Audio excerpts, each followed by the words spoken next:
What's going on, YouTube? Another lovely day out here at Lake Corpus Christi. I've been getting a lot of messages about what if you don't have a 10-foot rod or a longer rod for the way I'm fishing.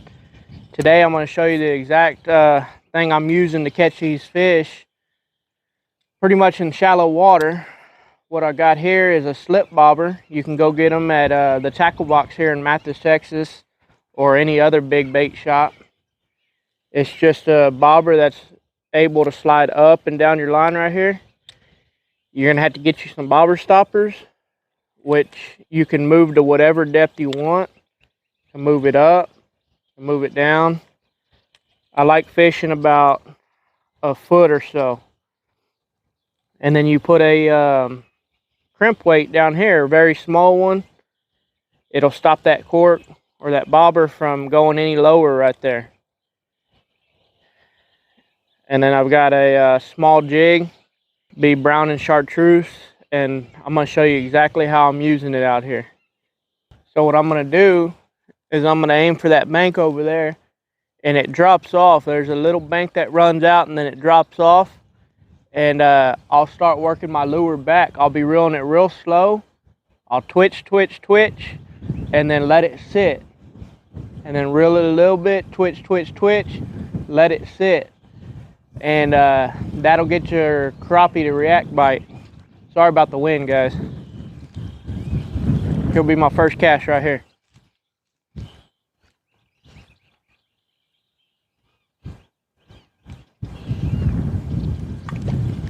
Already right there I had a bite.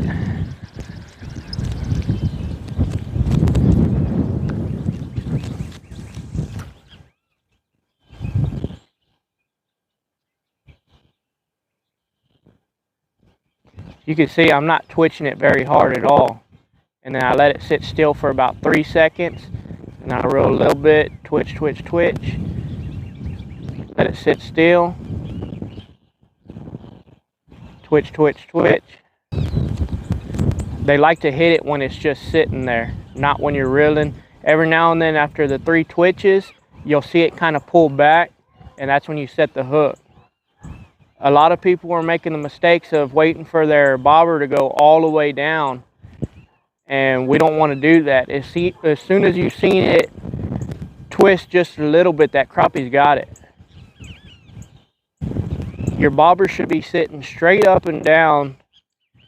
If it's not, that means you're too deep. You're fishing too deep where you're at. You want that bobber sitting straight up and down. If it's sitting sideways, that means your lure's sitting on the ground, and we don't want that. That's why I'm only fishing it about a foot down. See if I can get y'all a closer up look on a fish. Now I'm just working these banks right here.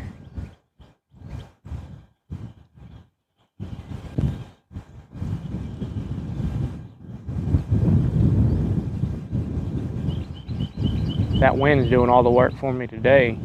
That's another good thing about using these bobbers. If it's super windy, you're gonna have a lot of action on that bait.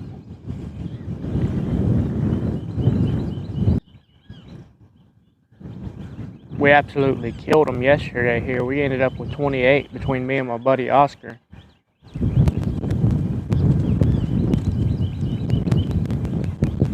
But with that north wind today, it kind of ruined things. I'll still try to catch a few for you guys though. We'll try back at this spot.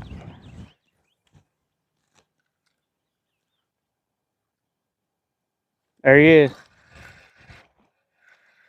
Again, guys, that bobber's not going to go all the way down all the time. Very rarely will it do that. You'll just see it bounce a little bit.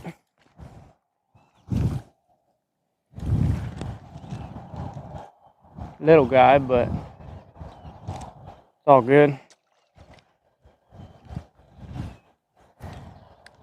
Alright, I'll be doing the same thing right here. I'm going to pitch to the back of my boat and work it this way a little bit.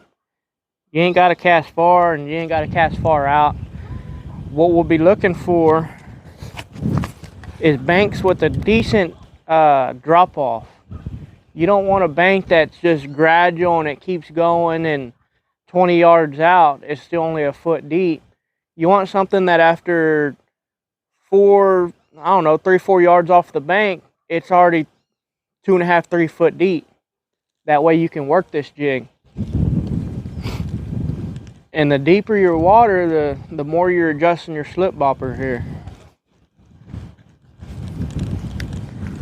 Aim right there for the back of the boat.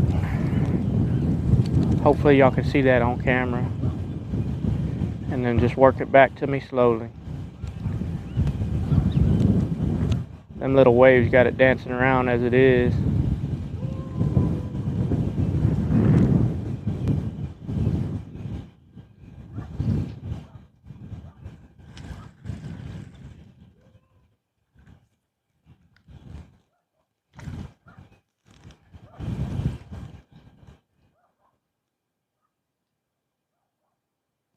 There it is. That one sucked it all the way under.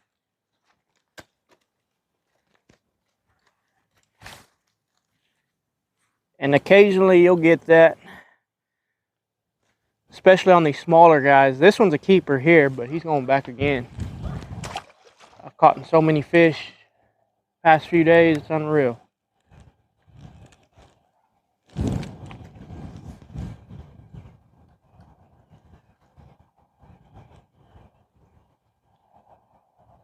See if we can't get another one right there.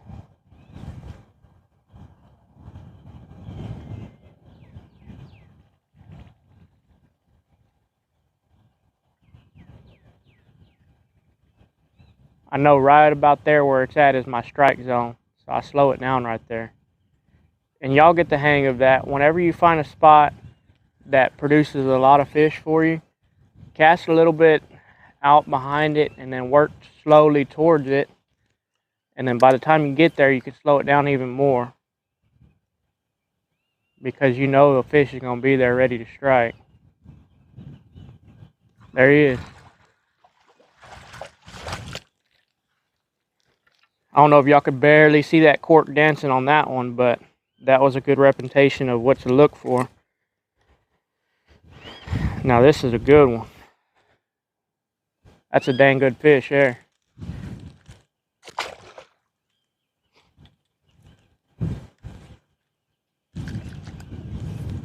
Again, right in my strike zone, I slowed it down a little bit and boom, she nailed it.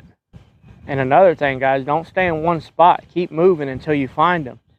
You find a few, catch them, they slow down on biting, move to another one, try to find a few, and then go back to that spot, and then they'll start biting again. If you're doing really good and then you hook one and then lose them like I did over there, that first fish, then you're going to want to let it reset and come back, and then they'll bite again. But it's like after you lose that first fish, they're going to turn off for a little bit. It took me a while to catch one over there after I had lost that first fish. But they will bite again. Don't completely give up on that spot. Well, guys, I'm going to go ahead and call it. Got a solid 20-30 minutes of fishing in anyway, but the goal today was to show you guys exactly how I'm doing it without a long crappie rod, to show it can be done and to show it can be done bank fishing. I hope you guys learned something from that video. If you did, give it a thumbs up.